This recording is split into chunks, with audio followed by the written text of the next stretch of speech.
Hey folks, my name is Mo Amir and this is Van Color, British Columbia's bona fide culture and politics TV talk show.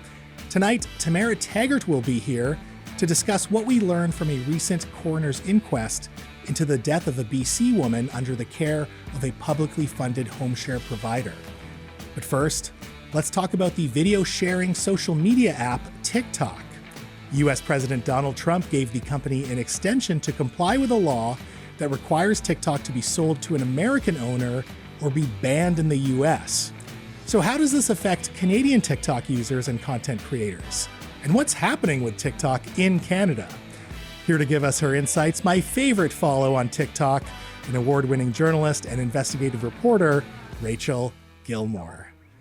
Rachel, so nice to Hey see Mo, you, even if just virtually. it's great to see you too. So back in November, our Canadian government ordered TikTok to shut down its corporate offices in Toronto and Vancouver. Can you explain our government's concerns with TikTok and if they overlap with the American government's concerns about TikTok? Yeah, I mean, I think overall the concerns about TikTok are a bit muddy, to put it lightly. But in the sense that they exist, they definitely are like the Venn diagram is a circle between us and the States when it comes to the concerns about TikTok, in the sense that it's all about national security. And the other thing that you hear, I guess maybe a bit more so from the US, just because they're talking about it more, I'm sure that Canada would get to this too if we just let people ramble about it, is the idea that China could also be covertly manipulating algorithms to hit us with propaganda. So, but overall, it's just about power and national security. Those are the big two, and I think that those are present for both Canada and the U.S. So basically, corporations can collect our private data and manipulate us with algorithms, but when there's a foreign government involved, then they actually get concerned. Yeah, because TikTok is the first corporation to ever collect and manipulate our personal data, right?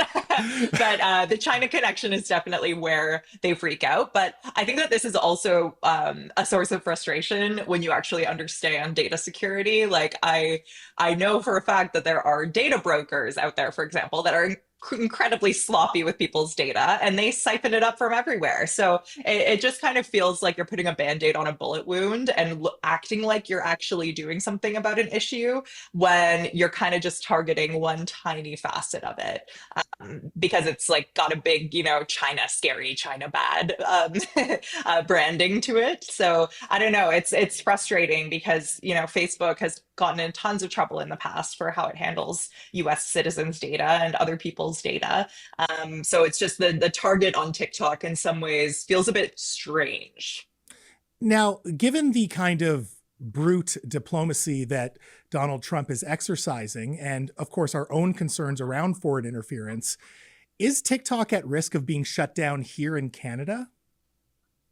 I'd say so. I think that it depends a lot on what Trump decides to do, because as you know, he's really waffled. He's gone from being the initial proponent of the TikTok ban to being the guy campaigning on saving TikTok and getting a shout out, a personal shout out from TikTok when it was restored in the US.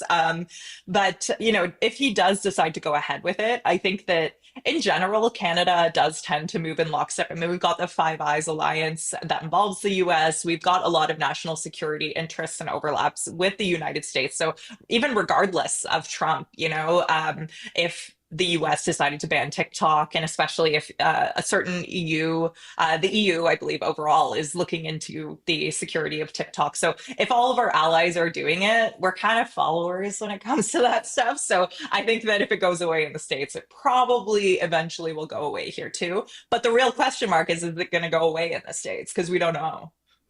Right. So now let's say that the Americans do decide to ban TikTok, and for whatever reason, we don't follow in their footsteps and Canada keeps TikTok and allows users to use TikTok. How would that affect Canadians who are still able to use the app? There are so many unknowns there. I mean, first and foremost, there's the question of what happens to our audiences. If the Americans are no longer creating content, first of all, that's going to be a huge gap in the content that we're consuming because a lot of Canadians consume American content just like we do with any other entertainment, any other place where we watch TV or watch personalities. We have tons of American stuff. But also, are the American accounts going to fully disappear, or will they still be just kind of floating in the ether like little ghost accounts? If the latter is the case, then not a ton will change immediately. I think for Canadian content creators, we'll still see that we have the same followings, for example. But if those all disappear, all those American accounts, then Canadian content creators will probably see a pretty big dip in their followings, which can affect things like brand deals, which can affect, the kinds of the amounts of cash that you're offered for those deals because you might have a smaller audience now, and also have fewer eyeballs watching your content in the future. So there's all kinds of sort of smaller impacts, I guess. And also, frankly, I think that if the Americans all move to a different app, Canadians will probably follow suit. We like to be where the American entertainment nucleus is. We don't tend to have a very different social media diet from them. So I wouldn't be surprised if all the Americans jump somewhere else, if Canadians end up utilizing a different app more often, which then raises the concern of, the broligarchs in the tech world. I mean, are they all going to go to Meta and then Mark Zuckerberg has even more control? I mean, that'd be great. Did we get a glimpse into this scenario for the 12 or 14 hours where TikTok was actually banned in the US? I saw a lot of celebrations on TikTok. People seem to be making TikToks about Americans not being on it anymore. It was a weird glimpse because it was so haphazard. I mean, the ban itself didn't actually, people didn't lose their accounts, they didn't disappear. So I was still seeing American content on my For You page, but the creator wasn't able to access their account. So theoretically, their comment sections could have been totally hijacked and they'd have zero control over it. So it's unclear if a ban becomes formal, whether that would be the case again, if these accounts would still exist or not, for example. So it's really hard to say whether that 12 hours was a real glimpse or whether it was just sort of a little fake, like a feint into the world of the TikTok without Americans. Give me the elevator pitch here for someone who perhaps doesn't use TikTok or doesn't even know what it is. Why does TikTok matter to Canada?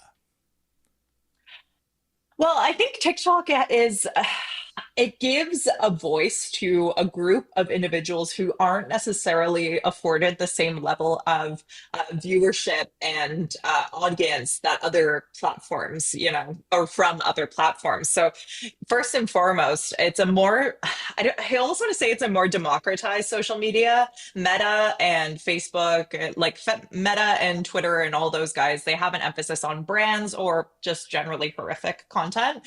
But TikTok, it kind of amplifies the everyday person a bit more. You have a bit more of any one person could have a viral video overnight and their life could change. It's kind of that early YouTube vibe, right?